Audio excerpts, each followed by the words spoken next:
Welcome sa may channel natin sa lumang barya ng Pilipinas. So mayroon pa ako isi-share sa inyo na aking binibili sa ngayon. So mayroon tayong 10 piso na ating binibili.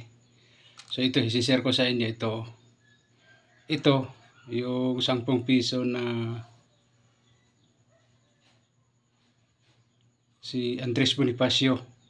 Nakalagay niya is Pilipinas. So 2013 pa to. So kakunti lang ito nakahawak.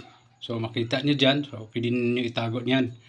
At mag-ipon kayo ng ganito. So 10 piso to. Si Andres Bonifacio 2013. So sa likod yan. Dangal ng karamihan.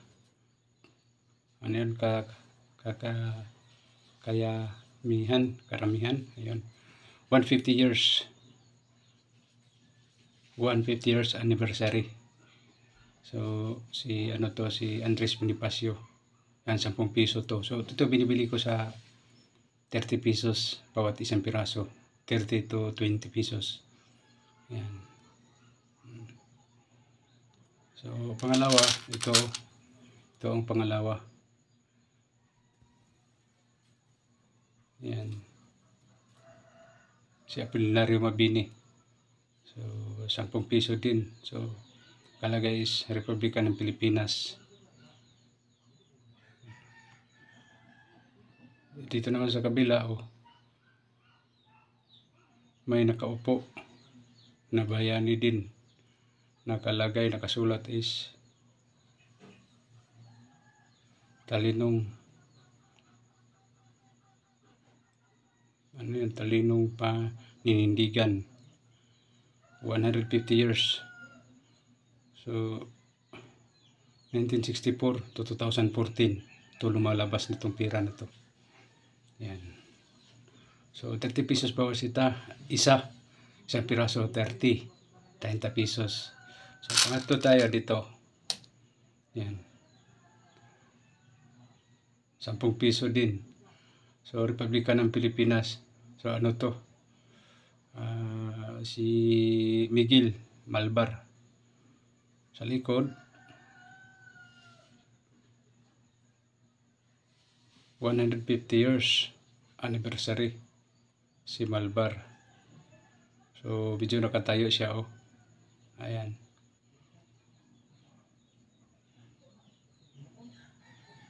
Ayan, Miguel Malvar.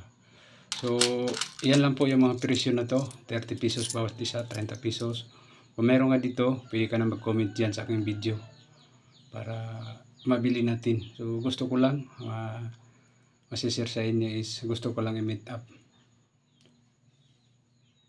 Kung meron kang ganito, pwede ka na dyan mag-comment sa aking video. So, marami pa tayong bilhin na ganito.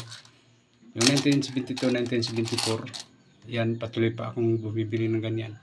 Pero yung presyo niya is, ano lang yun, 20 to 30 pesos bawat sa isang piraso. So huwag kayo maniwala na mahal. So ito ang pinakamarami na common coin talaga to siya. Kahit saan ka, ganito yung matanda. Kahit lola mo pa yan, nakatago na ganito. So huwag kayo maniwala na mahal to. 1974. So, mayroon akong ganito, 1972. So, binigay ko para pang ano ko sa kanila is pang regalo lang. Ito, 1972.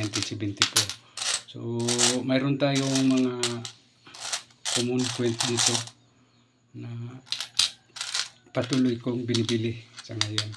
So, yan lang po ang masishare ko sa inyo. Ganito pa rin ang yung binibili ko, mga tag 10 piso.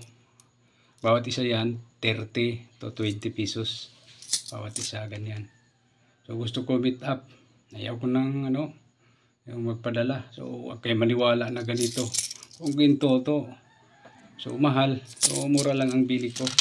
Kaya, bumibili ko ng ganito dahil lang to. Souvenir at itatago ko. Yan, marami pa tayong mabili na ganito.